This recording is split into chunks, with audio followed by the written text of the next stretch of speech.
Hey folks, we are going to, well by we I mean I today will be working alone, but we're going to be adding supers to these two hives right here on the end closest to us, and then we will add one to the front as well. I'll readjust the camera for it when we get to it. I won't be able to, you may not be able to hear me as I talk to you from the hives. I'll try to speak up, but I thought that you might enjoy being able to see what was going on. We're just going to be adding the supers. So, hey Becky, so we won't actually be doing any kind of hive manipulation. I am going to move a couple of frames from the bottom super to the top super. I'll move a couple of the frames from the top super down. Just to kind of draw them up into it. I decided to go ahead and readjust the height on this camera for us so that you get a little bit better angle. And then once I get all my supers, I haven't even gotten the supers out of the hive yet, or out of the car yet, to bring over here to the hives. So I'm going to do that, and I thought that you might enjoy just kind of watching the bees fly. All right, so I'll be right back. You guys enjoy the bees for a moment.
And I got one more super to bring out. How we doing? Everybody enjoying the show?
All right, so we are ready to, oh, that's not a bad angle. We'll just leave it just like that.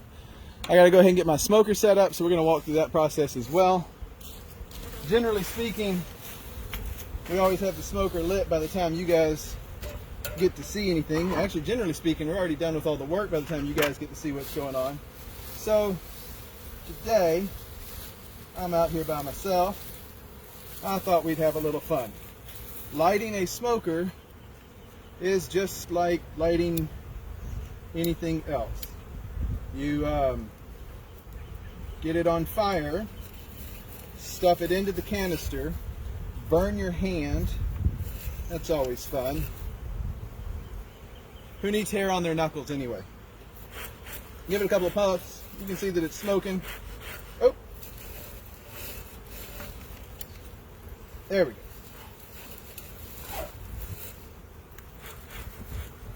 Make sure it gets lit. Burn your hand again. That's it.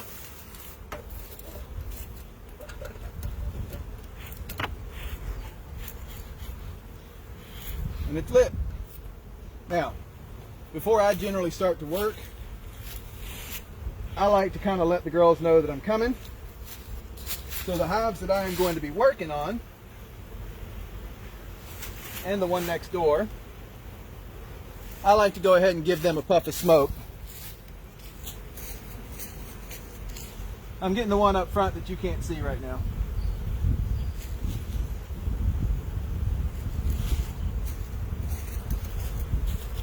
That lets them know I'm coming. That goes ahead and starts the process of calming. And as you can see, I'm working without a jacket today, so I would like for the girls to be calm. All right, without further ado, we're going into this hive first. All we are going to be doing once we're in there is making sure that they need the space that these are going to provide. These are just foundation comb. All right, that's all that is in all 4 of these supers that I have brought with me today. So it's just that foundation comb. So they'll move up into it. They'll begin to draw. It's not even foundation comb. I'm sorry. It's just foundation wax. They'll draw it out and turn it into comb. And in that, we expect that either this queen or new queens that we raise this year will be able to have space to lay fresh eggs. So that's what we're doing today. I've been informed that these 2 hives need the extra space, and then the hive up front needs the extra space as well. I have 1 extra super, so we may check to see if there are if there's another hive that needs the space also. You don't want to give them too much space too soon. So we're going to get in here, we're going to take a look and see if we in fact do need the new super.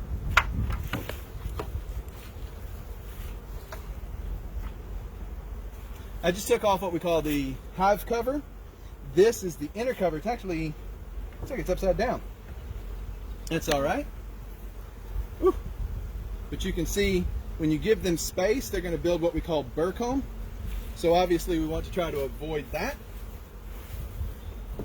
Burr comb doesn't mess with the hive at all. It doesn't hurt them at all.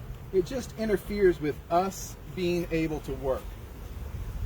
Now, I'm looking in here. I got a ball up top. I've got some comb here. The rest of this is foundation, but they are up and working it. Looks like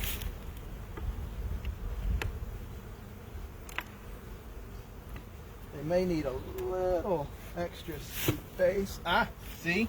And so that's what we were expecting. That's what I was hoping for. Right here, you can see that we've got a nice big ball of bees.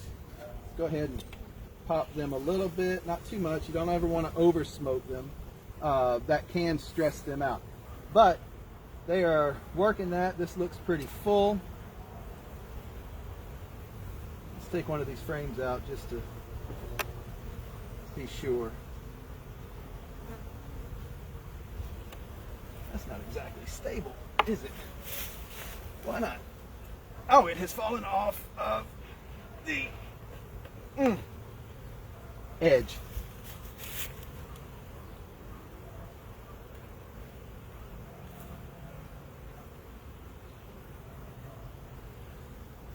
The bees will fly around you. They are curious. But if you just stay calm, do what you came to do, try not to be in there too long, they won't harass you too much.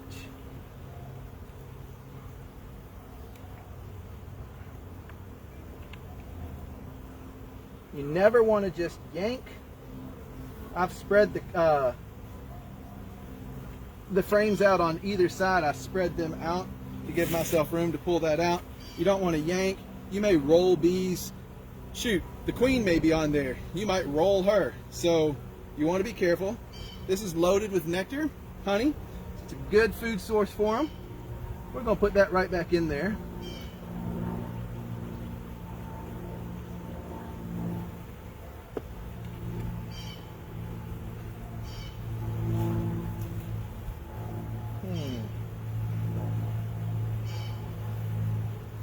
It may get cold, so what I'm going to do is I'm going to take this frame. It didn't have any bees on it, but it had didn't have a whole lot of bees on it.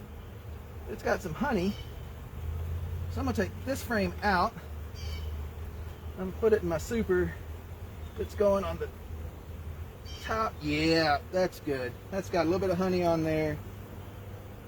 Some of it's not, some of the nectar isn't capped, so they'll smell that. I'm going to give them instead a frame of foundation to replace that. They'll build that up. Actually, let's do this. We're going to put that in between where the bees are. We are not going to get into the brood chamber, but we want the bees to traffic on it. We want them to walk across it and know that it's there. They'll build that out. That gives them a little bit of space. We'll put this baby right back on top here. You always want to try to be as careful as you can putting the super back on, because you're going to smash bees if you're not paying attention. They will get up and onto the edges here. They get right in the way of whatever it is you're trying to do. So you have to work around them. They are not going to work around you. We'll put this new super right on top here.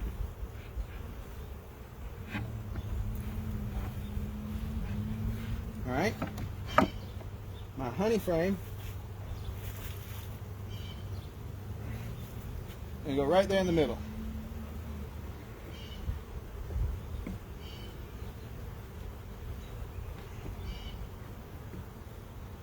They will realize that they've got more space. That's the intention anyway. They realize that they've got more space. They do not have any need to swarm yet, because before their swarming tendency is triggered, they have to have their space filled up. So we keep them with lots and lots of space, and they keep us with lots and lots of bees and lots of honey.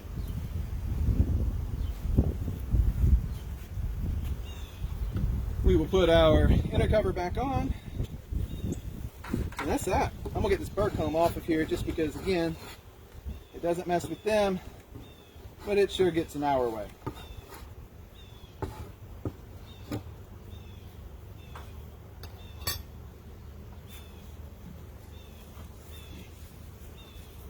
See what I mean? That's right there where the top cover is gonna meet.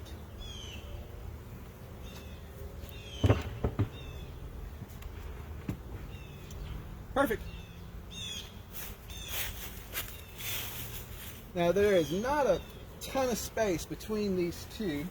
Ah, look at that beetle trap. I always remember to take the beetle trap out. I always forget to put the beetle trap back in.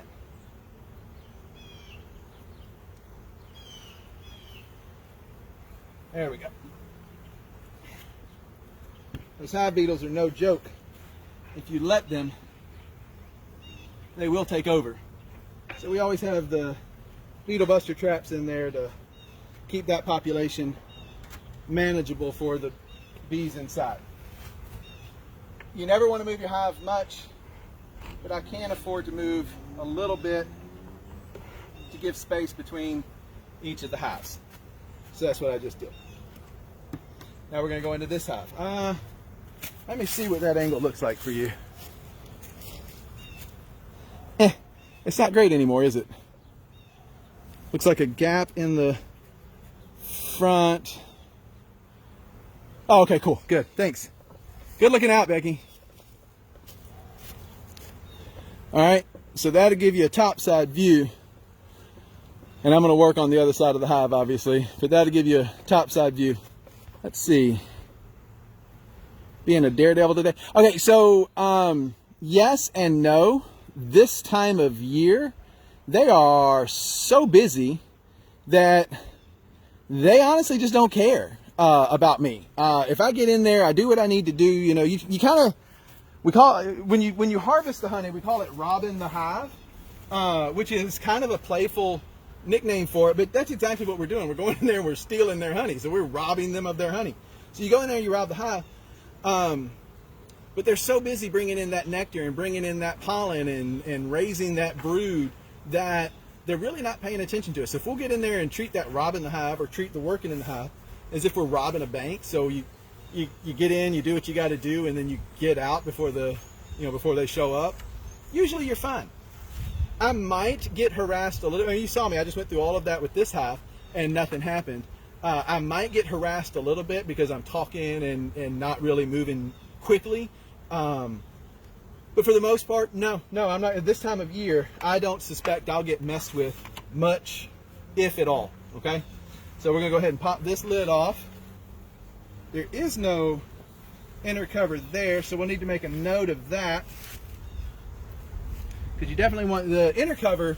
Provides that little gap, and there's a little space on one end of it, and so it just allows for airflow. So you definitely want to have your inner cover in there, because airflow is absolutely necessary when it comes to keeping your moisture levels down inside the hive. They need to be able to evaporate the water out of the nectar to get that viscosity with the honey, but you also don't want to have moisture just kind of pooling up inside on any of the locations, surfaces inside the hive, because that moisture is going to be what leads to the eventual downfall of your colony. So you want to make sure that you have great ventilation for your bees. Now again, they are up on this hive, up on this frame. So earlier when the supers were added, this super was added, the same thing that I just did earlier. I pulled one of the frames out, moved it up. That's what happened. So this frame has honey on it, and they've moved up to it. I've got some more in here that's got some comb. They're in there, they're working that. But I see them, they're in here working all of these frames right now. So this is actually a very good sign. That means they are looking to expand. So what we're going to do is we're going to do the same thing. We're going to go down to the second super, or the bottom super. We're going to see how they look down there. I'm not going to go through all of them, but if I've got a good frame that I can bring up and move to that third super, that's what we're going to do. All right, but they're on, not in huge mass, but they've got bodies on every single one of these frames. So they're building that. Within the next few days, they'll have that built up. So we're going to go ahead and move it down to the next super. It takes them no time at all to get propolis onto the hive. Yeah, see, she's flying around my face right now, just letting me know that she's there. All right. These beetle traps, by the way, hoping you can see that. Here, let me come around. I'll hold it there in the front. Yeah, there you go. Mineral oil. If that makes contact with the bees, they instantly die. So, I don't know if you can see it back here or not, but I've got that super propped up against another hive, and it's at a bit of a 45-degree angle. That mineral oil would have spilled out. It just actually spilled out onto my hand. You don't want that happening inside the hive. It gets on you, whatever, it's just mineral oil. On them, though, it's an instant death. So you want to make sure that you are paying attention to their safety all the time. Yeah, I hear you, girls. Yeah, there you go. That just lets them know. I tell myself it lets them know that I don't mean any harm. Really what it does is it causes them to think that there might be a fire. They go in and they take on some honey, and they tend to leave me alone. And at the end of the day, what I really want for them to do is, what I want to do is provide them, good food, good living space, all that kind of fun stuff. And I'd like to make it through a visit. I like making it to the through a visit at the bee yard without getting stung. Contrary to popular belief, getting stung hurts beekeepers too. So we're not excited about it. Yeah, that looks like a good one. It came from the outside edges, so you don't have to worry about there being any brood on it. I don't necessarily want to move brood up, because what happens is the bees, they're gathered in here. I don't know if you can see that from your angle, but they're gathered in here and they're on top of that brood. They're keeping it warm on the cold days, keeping it fed, all that kind of stuff. So if I take one of those brood frames out and move it up to the top, well, then she doesn't, they don't have as many nurse bees working on them, being able to take care of them. We're going to lose a lot of that brood. So it actually is more detrimental. So I just want to make sure that I've only got honey or pollen that will draw them up. All right. That being said, there is If there is no brood on this frame, which I don't believe there should be, then I'm going to move it to the, yeah, now there's not. There's comb, there's a lot of pollen, a lot of bee bread, which is great. We're going to move that to the outside.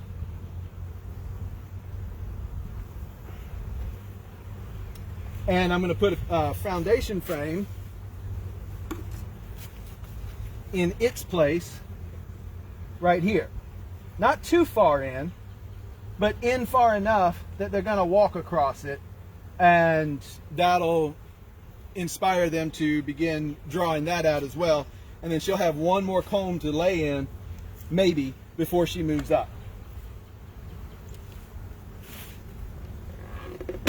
Ouch. I don't know if y'all saw that or not, but I just used this super to knock into this beehive. What you really want to do as a beekeeper, of course, is knock over a hive of bees, 20, 30, 40,000 bees, depending on the time of the season. You really want them angry at you and coming out with a vengeance to let you know how angry they are. So you always want to be careful. You always want to make sure you're paying attention to what you are doing, so that you don't do things like what I just did. Now, one of the other things that I'm doing is, because I'm going to place this comb in here on this top super that they're not aware exists yet, what I'm looking for is the heaviest population of bees in the super below. I'm going to put this frame right over the top of it. That gives them the best opportunity to smell it. There are a few bees that are on the frame that I'm putting in here, and as they head back down towards the exit, because then let's face it, even if they're up an extra super, they still know that the exit is down. So they'll walk that way, and they'll be able to communicate more space up top. All in all, within the next week or so, we will have bees up here. Maybe not even that much time. Maybe in the next few days, we'll have bees moving up into this super as well, and they'll begin to draw it out. Once we get to that point, there are some other manipulations that we'll need to do in order to keep the queen, or in order to keep the colony from believing that it's time to swarm. We want them to build up for swarming.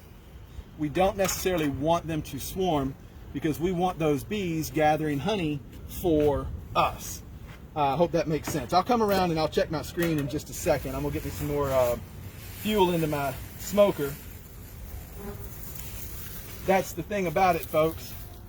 It's easy to light, it's easy to keep lit, but you do have to add fuel to it, because otherwise it's gonna burn out. Duh. There it goes. Also, everything about that is hot, so be careful. This cage is there to protect you. It still gets kind of warm. Hey, look. Beetle trap. Every time.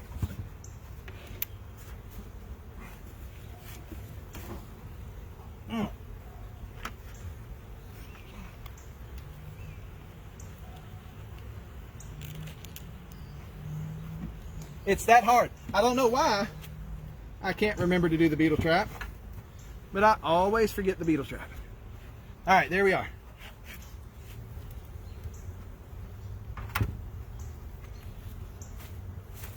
Give me just a second. I'm gonna get everything set up. I'll grab the camera and move y'all around, because now we're gonna work on one of these front hives. All right. Crazy. Not wearing protection. Yep, Phil, that's I can't argue with that. How much would my mom charge to paint a box? Me, nothing. She does it because she has to put up with my dad talking about honeybees all the time. And so while she's having to listen to him go on, and my dad and I get together, we talk about honeybees. We can do that all day long, and it doesn't bother us in the slightest. But everybody else that has to put up with us and live around us, they're really having to put up with some stuff. So she lets him just droll on about the bees, because I'm not around for him to talk to. And she paints while he talks. Or maybe not, I don't know. Maybe they just, sit around quietly, and I don't know. But she just paints the boxes for us. As far as how much she would charge outside of that, I honestly don't know. I'll be swinging back over to their house. I can send you a message once I leave there, and I can tell you that. For us, she does it because it's fun. All right, real quick, I'm gonna point this out. A lot of times, before I go into the hive, because you can actually see it from the outside, a lot of times when you have multiple supers onto a single colony of bees, such as we have on most of the ones here, one of the things that you deal with is that the queen is going to move, she's going to instinctively move up. Ooh, adopt a box. That's actually not a bad idea, Becky. We'll talk about that. I'll contact you as soon as I'm done with the video. And that's actually kind of a neat concept that we might discuss. But here, the queen's going to instinctively move up. So one of the things that you have to eventually concern yourself with is that she fills up the box that she's in, and she's going to instinctively move up into what's known as the honey supers. So you don't want her in the honey supers. Why? Well, I'm glad you asked. That's a good question. The reason you don't want her in the honey supers is because it's in the name, a honey super. It is not the brood chamber. So you want to keep her in the brood chamber. What we do in some cases, especially right now in the spring buildup, what we will do in those cases is we will add what's known as a queen excluder. Once we get into the hive, you'll be able to see it from the inside. But right now you can tell that this hive has a queen excluder on it. That's what this little strip of metal is right here. That's the queen excluder. When we get in there, it's basically just crosswire that is wide enough for the workers and the drone to get through, but actually, no, not even the drone. The workers can get through, but the queen is too fat. She can't get through it up into the higher boxes. So that keeps her in that same that single box. So we're gonna go ahead and pop smoke. Kind of going down. There it goes. There you go. All right. Now, we don't necessarily want her up in this top box, but we do want her building. So if they are populous enough down below in this box, I am going to put, I'll keep the queen excluder in there so that it blocks off this one super, but I may give her a second super for them to build out and turn into extra brood chamber. Ah, this one's upside down too. It happens. You get done, you've been working, you get tired.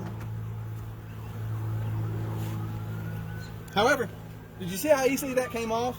Compared that to other visits that you've been with me on when I've been able to do a Facebook Live, and you see how much we have to pry and crank and grunt and groan and all that other kind of stuff. There's not a whole lot of activity up top here. I don't know yet that we even want to put a super here. Anyway, these hives were just entered yesterday, I believe it was. My dad and my nephew Garrett came out and they worked the hives a little bit. I believe it was yesterday. So here's the queen excluder. Anyway, because they were out here working, a lot of that propolis has already been broken up. So I actually don't even need my hive tool for the most part. But it's always a good idea to have it, because when you need it and you don't have it, you're done. You got to just pack it up and go home for the day. All right. So anyway, this is the queen excluder, and this is what I was talking about. She cannot get through these spaces in the wire. There's good activity in here, but there's not nearly as much activity up in this top super. So I'm actually going to leave them alone for a few more days. We're not going to add a super yet here. Girls, all right, there you go. All right. So we're just going to package them right back up.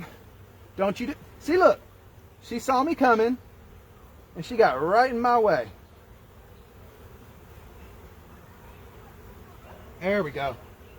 And then we'll put and this is what I was talking about earlier, the space in here, and then there's that groove cut out. When you place this on here properly,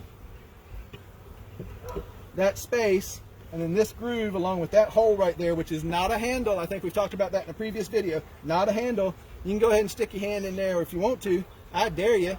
But it's not a good idea. It's not a handle. But that allows for airflow, all right?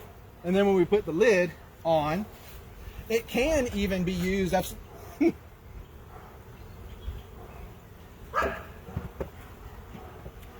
me just a second. They always come right at your mouth. All right, so I was getting bumped. I told you that I might get harassed.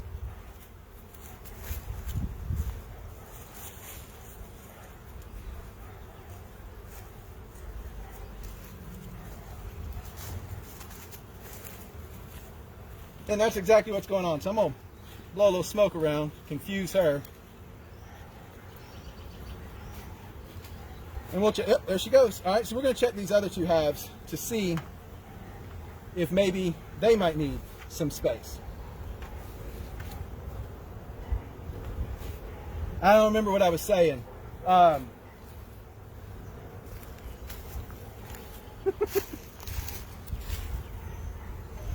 She came right back at me again. But when you get a bee trying to fly into your mouth, that tends to change the subject. Whatever you were talking about, you're totally thinking about something else now. Oh, sorry about that. I bet that was loud on the microphone. All right. So we're going to go into the sunset hive right here. Let me turn this camera a little bit so that you can see. All right, we're going to go in there and we're going to check that one out. All right.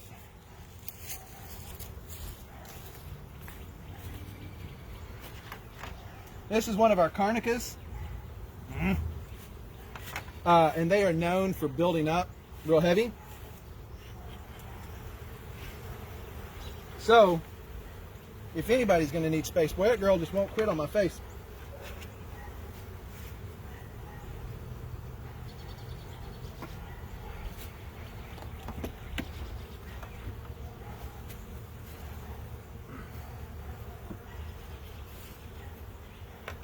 Upside down. Oh, yeah. Yeah. If this top super is any indication, then they need some space. Girl? All right.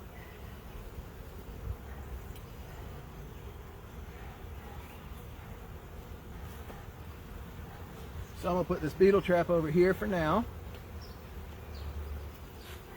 Yeah. That's really crammed up in here. You got some space over here, some frames over here that are full. They brought up, they got some comb in there. That looks like older comb, so it's not comb that they built up, this, like within the last couple of days. But they've got a lot of space being used here, so we actually do have enough of a reason to add another super here. We are going to go down to the next super anyway, just to be thorough in our examination. Again, you've seen I'm not going frame by frame. We've been doing inspections on these hives. We've been in the hives.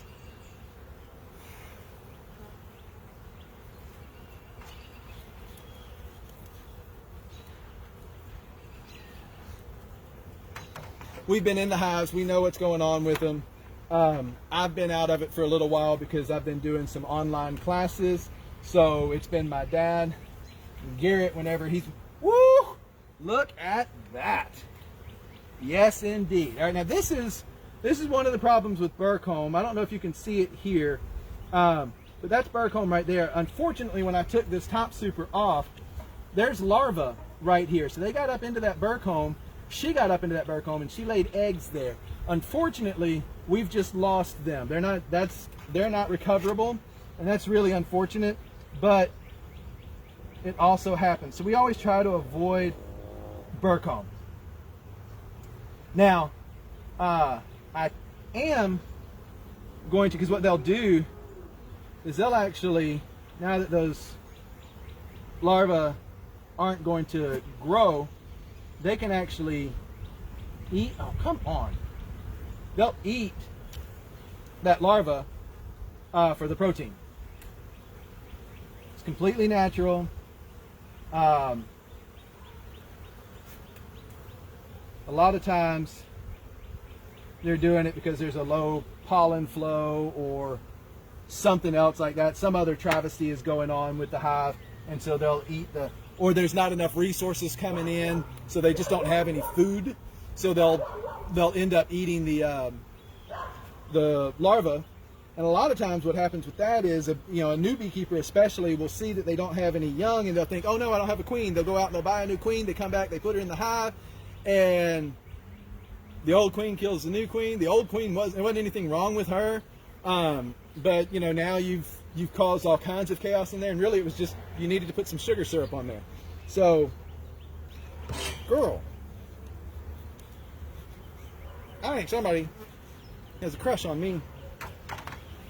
All right, so yeah, this is really strong. There's a lot going on there. We're gonna put the second super on. I'm actually just gonna take a frame. Oh, mercy! I'm gonna take a frame from the top super here, and I'll put it into the new top super to draw them up. I don't need to do anything to the bottom. We're gonna leave that alone. All right. However, that frame right there that I just randomly selected, I wish that girl would find a hobby. Anyway, just randomly selected this one, but it's got, at least from the top looking down, it looked like it had a fair, number of bees on her. That's perfect.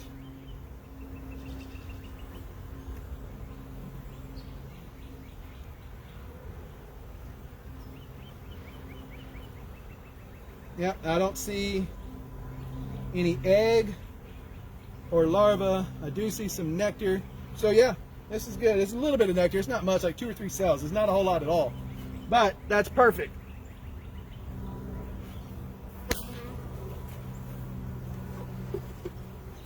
Put a new frame in there. You never want to leave space. We've talked and talked and talked and talked. Ad nauseum, we have talked about the empty space inside the hive. They will fill with burr comb. So you don't want to leave space. So if you take a frame out, put a frame in. I hear you. But you know that every time you fly around my face, you delay me just a little bit longer. If you just leave me the hell alone, I'd finish up what I'm doing, and I would be out of your way.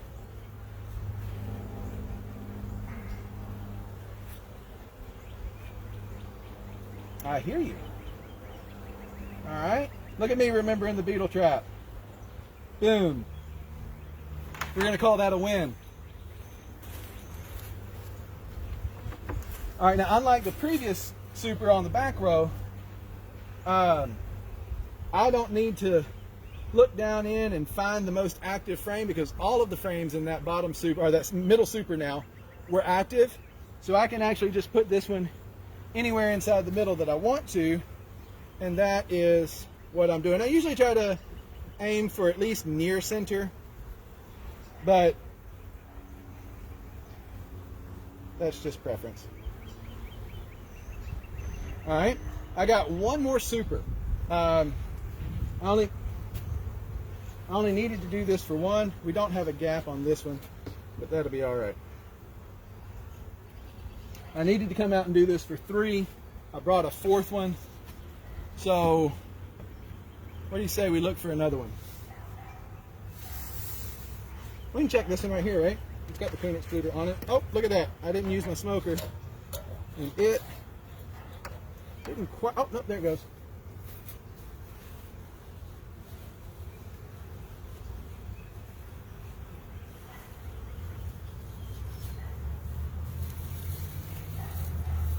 I don't need to put a whole lot in there. I'm not going to need much smoke. You can see that I'm trying to be pretty gentle on my smoke usage. I don't want to stress the bees out with a lot of smoke. Except for this one that keeps flying around my face. I want to stress the crap out of her because she won't leave me alone. But the rest of them, there's no need. How about we just check this one right here? We're already set up for it. I'm going to come check the screen, make sure. Girl?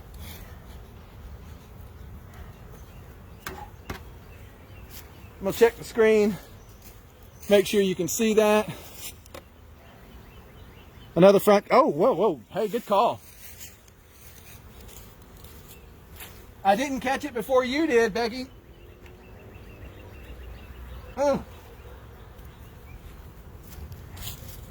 Make a mighty fine beekeeper. All right. The smoky honey yet? No, I don't have any honey yet. I was gonna buy some, but that stuff's expensive, and why spend money on somebody else's honey when I can produce my own? So that's what I'm gonna do. And nobody volunteered to send me, 4 pounds of honey either. So it's like $40 worth of honey. All right. Is that a good angle for you guys? Outstanding. Okay. Oh, and I don't know if you can see it. The lighting doesn't allow me to see the screen in too great a detail. Oh, thank you, Becky. However, right here, you should be able to see the metal line. That's another queen excluder. So we'll get in there and we'll see that queen excluder as well. Doesn't mean anything for us. Well, for you guys it doesn't anyway, but for me it tells me that we're trying to keep the queen out of this top super. We just want them to build this comb up. We're going to use this comb in our queen rearing or something of that nature. So we don't necessarily want her laying eggs in here. We want to use that for honey and bee bread, pollen storage. All right. Did I smoke this hive? I don't think I smoked this hive. I was just about to pop right on into it. So I think I'm going to smoke this hive because I just got that other girl to leave me alone. And honestly, I don't want her cousins coming up causing trouble.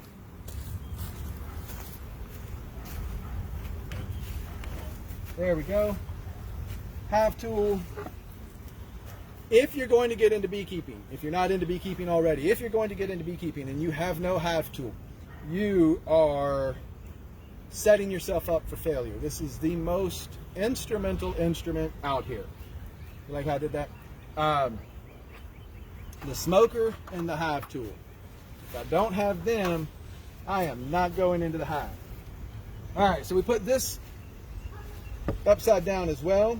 And I don't know if you can see this or not, but this is a very flat surface, raised all the way across. It's raised, so it makes direct contact with the hive cover, the outer cover. The inner cover and the hive cover come together flush like that when it's in here this way. And so you get smashed bees almost every time, unless you're just incredibly lucky. All right. So you do want to make sure that your inner cover, but again, they were in there, so there's no propolis yet, but you want to make sure that your inner cover is on there properly. All right. I actually got a lot of heavy bee activity up top here in this one as well. That's an extremely good sign for me. That means that they're filling up down in the bottom, and you've already seen that in the other the other hives that we've been into today. So that means that they're filling up down below and they're needing the space up above, which means having brought that fourth super works out really well for us because this one is a great candidate for a new super. We're going to go down one more just to be on the safe side, but I'm not going to take a frame out of it. I'm just going to take a look at it, and we'll take a frame from this one up top if we decide to put the super on here, okay? There won't be any propolis on that because, of course, the queen excluder is there. 1, 2, 3, boom. Yep. If you can see, or as you should be able to see, a lot of bee activity up top here. I don't even need to take the queen excluder off. They are all over the place. They are crammed in there, which is what we want. So we are going to go ahead and put that third super, excuse me, on this colony, okay? That also means that the other ones, if they are not crammed yet, they will be in the next couple of days. So we're going to want to make sure that we get more supers out here for them as well. This frame right here looks like a good one. So we'll take this one out because it is mainly just comb, and it's not been brought out so wide that I have to worry about smashing bees.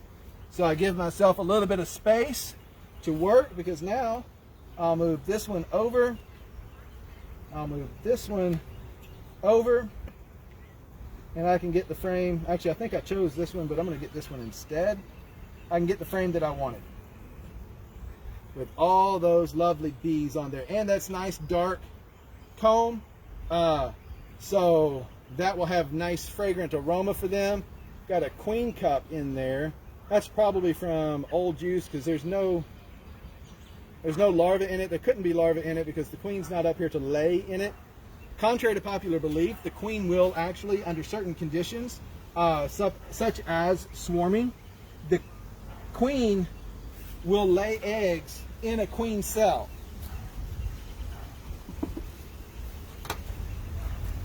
Because it's her instinct to swarm as well. So she will, whoo, girl, you knock that off. It's her instinct to swarm as well. So she will lay egg in whatever cell her attendant bees direct her towards. If that makes any sense. Let's go ahead and, because they're so active up here. Yep, see, that's another good dark one. Yeah, that's good. And we'll put another foundation frame in here.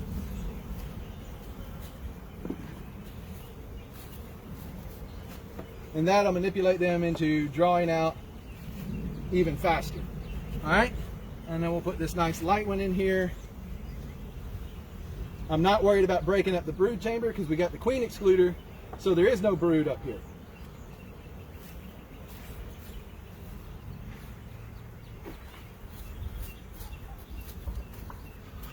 Put that on, space them out.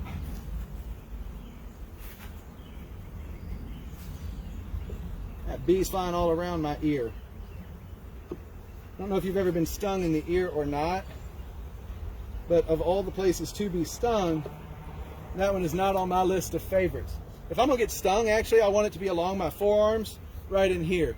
The skin's a bit thicker. It's, you know, it's used to bumping into things and getting scraped and scratched and bashed and all that kind of stuff. So it's a little bit more resilient.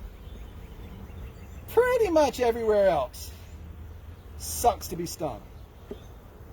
Get up near your face, insides of your elbows, underside of your arm, wrist, all those sensitive skin areas. Armpit, that's a fun one. You know, it begins to get a little cruddy, and you begin to question yourself as to whether or not beekeeping is in fact your calling.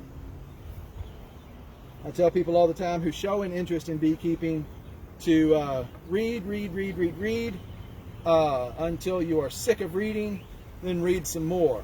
If you can't shake the bug, get yourself connected with a local beekeeper, have him or her show you the ropes. Let them introduce you to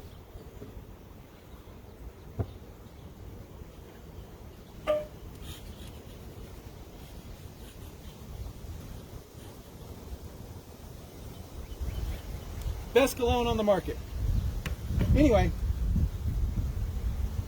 let that beekeeper show you the ropes in their own bee yard so that you're not spending the money only to find out $1,400, $2,000 into it that this just isn't for you. And then, while you are in their bee yard, the day will come that you're going to get stung.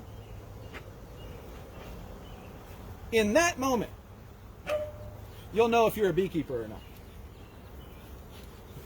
Because you're either going to be okay with it or you're not. I got stung one time, twice on the back, top of my head. I was a kid. We were living up here in Shepherdsville, actually in Kentucky. Can y'all see that? She's going right from my mouth.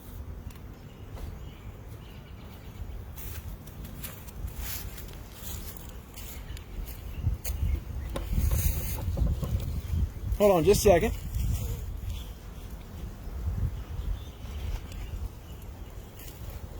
What we're going to do... Did I do it again, Becky? No, there is a little bit of a gap.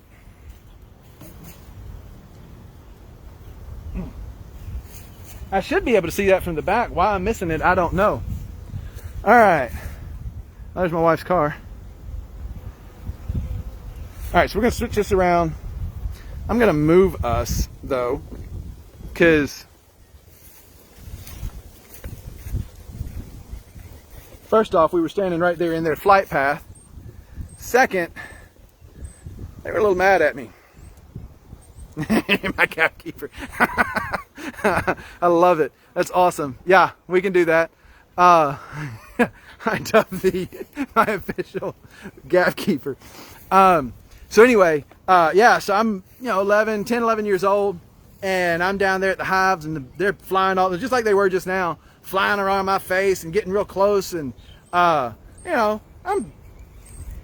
10, 11 years old. I'm flipping out, swatting, flapping, all that kind of stuff, trying to get the bees to leave me alone. There were no bees flying around me just then, so those gestures are okay, because there aren't any bees flying around my head right now. But anyway, so I'm doing all that kind of stuff. My dad's telling me, calm down, Justin, calm down, Justin. Finally, he says, boy, if you can't get still, go back to the house.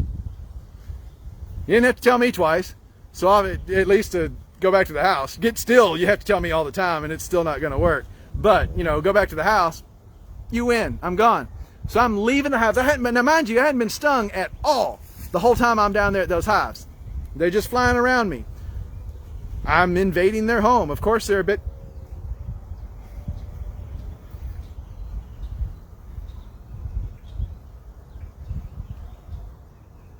curious. Nope.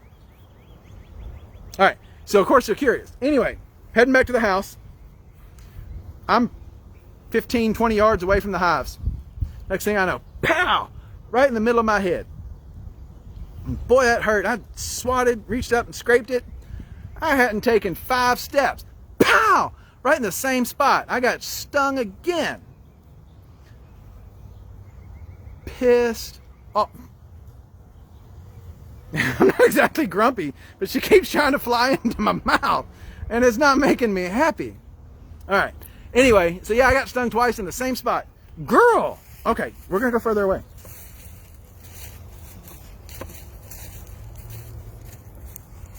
I don't know what kind of flower she thinks I am. She needs to go on. Y'all can... Yeah, there she is. Okay, good.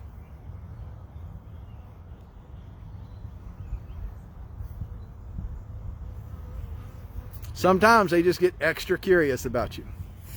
So anyway, long story short, I got stung those couple of times, and that was just...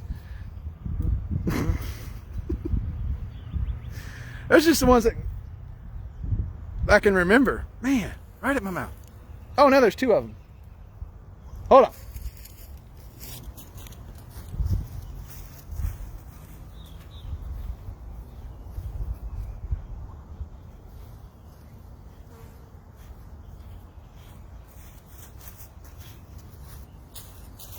We'll play that game. Anyway, so I got stung, but here I am, some 30 plus years later, still keeping the bees. You're gonna get stung that one time, in my case twice, and you're gonna know that you're a beekeeper. It's in your blood, or this isn't for you. Because again, I got an older brother, I got a younger sister, and both of them were raised around bees just as much as I was. And neither one of them, they can tell you all kinds of stuff about honeybees, but they don't care to be out here in it. In fact, my brother's son is out here with us, so it's definitely a thing. But it's not necessarily hereditary. Go on, girl. Uh-huh. Yeah. She flew out of the smoke, turned around, flew right back. I watched her go out, come out of the smoke, turn around, and come right back at me. Anyway, that's it for today. That's what we were going to do. That was the mission when I set out this afternoon, and we accomplished it. So I'm glad that you guys were able to come along. You can see behind me, just with the introduction of those 4 supers, the bee yard looks, girl, drastically different.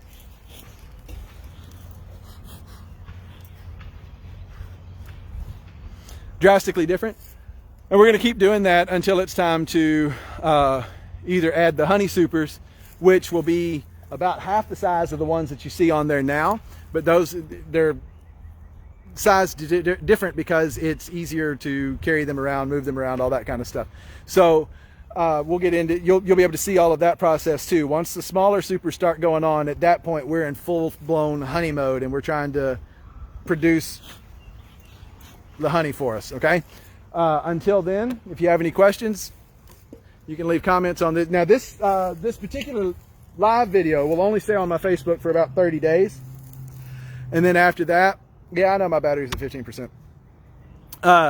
After that, you won't have access to the live. So these comments that are on here right now will, I'll talk to somebody that does t-shirt prints or something like that and get me one that just says, girl. But anyway, so these comments will disappear with that video. I am going to repost it from my YouTube page. If you have not subscribed to my YouTube page, you can find it at Buzzin' Blossoms Bee Farm. 4 words. Buzzin' does not have a G. It's not buzzine, it's buzzin'. All right? Get your southern draw on and find Buzzin' Blossoms Bee Farm. Subscribe to my channel. Hit the bell so that you can be notified when I upload new videos. I've actually been kind of cruddy about it in the last few weeks. I really apologize. Several of you have been real loyal to me, and I apologize for the fact that I've not gotten videos to you. I have a couple that I recorded with every intention of Buzzin' Blossoms Bee Farm. Yeah, so Blossoms is pluralized, but other than that, yeah, that's exactly right, Becky. Buzzin' Blossoms Bee Farm. Anyway, so I haven't gotten those videos edited and I haven't gotten them uploaded to my YouTube, and I really do apologize for that. That's just been slacky on my part. But I do have those. I will get those edited and added on. It's actually got some really good stuff on there. And now we're getting into the season. So a lot of the times it's not going to be us talking to the camera like I am necessarily right now. What I'll try to do is, if nothing else, I'll set the camera up so that you can actually see us as we work. We'll be able to turn from time. You're like my best cheerleader ever. You and my friend Angie are really good cheerleaders for me. Thank you. But we'll be able to get it set up so that you guys can at least participate in that way. I've had a few folks reach out to me who are interested in becoming beekeepers, and they kind of want to know, what should I do? What steps should I take to be able to become a beekeeper? The easy answer, the quippy answer is just get bees and all of a sudden you're a beekeeper. The truth is that is BS. That is not true at all. If you get bees, you don't have any experience, you don't have any background whatsoever, you haven't been reading any books, what you are going to guarantee is that you're going to get stung a lot and you're probably going to kill those bees. So that doesn't do you any good. That doesn't do the bees any good. And a lot of folks are like, oh, I want to be a beekeeper. I want to save the bees. And that's great, but know what you're doing first. So get those books. Reach out to me. I'll give you some recommendations on books. I've been real faithful to the folks that have reached out to me so far. Let them know what books they want to look into. I've actually done some commentary on at least 2 of those books. So check out some of those other video feeds. You can actually get some synopsis there, and you can see what's going on with that.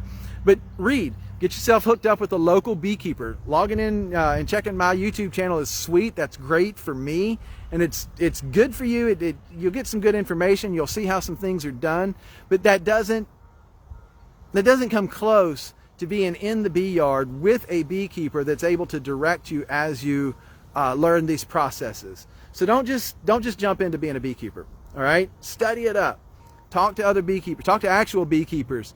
And get involved in some of the beekeeper associations. You don't have to be a beekeeper to be involved in that kind of stuff. You just have to be interested. You have to be passionate. You have to be concerned, or at least interested. They'll take you by the hand and show you what you want to learn. Okay? So subscribe to my channel. Hit that bell so that you can be notified when I upload new videos. And please feel free to reach out to me. You can comment once it's a YouTube video. Once I upload this to YouTube. We've been doing so well. I think at this point now, she's not even mad at me. She thinks I'm a beautiful flower, and I don't know. So anyway, let's see, what was I saying before she tried to fly in my mouth again? And again? Once I upload from Facebook, you'll be able to make your comments there. I'll see them. You can leave comments on my channel. I'll get to them.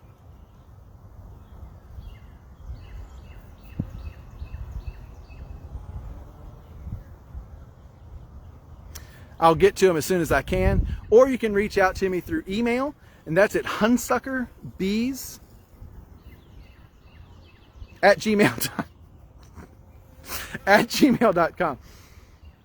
This is why I like to do the lives.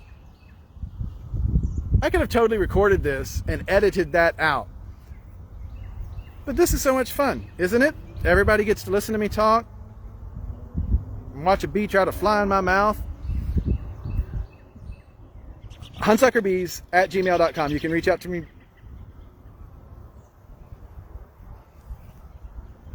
via email, and I will respond. No, I'm not editing. This is way too good. I'm not editing this out. This is too much fun. This is the most me video I think I've ever done. But I'll be able to respond to you via email. You know, always reach out to me on Facebook, of course. If you're watching this video live, then you're already friends of mine on Facebook. Feel free to share my videos. Not necessarily this one, because that doesn't link people back to my YouTube page. Share it with them once I post it from YouTube. That links them back, and I get credit for those minutes that they do watch, okay? Guys, thanks so much for your faithfulness. I hope you appreciated the video today. Hope you enjoyed yourself. I know she certainly did, because she got to annoy the daylights out of me and not sacrifice her life. So she hasn't stung me yet, which means that she doesn't have to die, and that's always a good thing. If you have any questions, you know how to get a hold of me. You guys have yourselves a wonderful day. Thank you so much.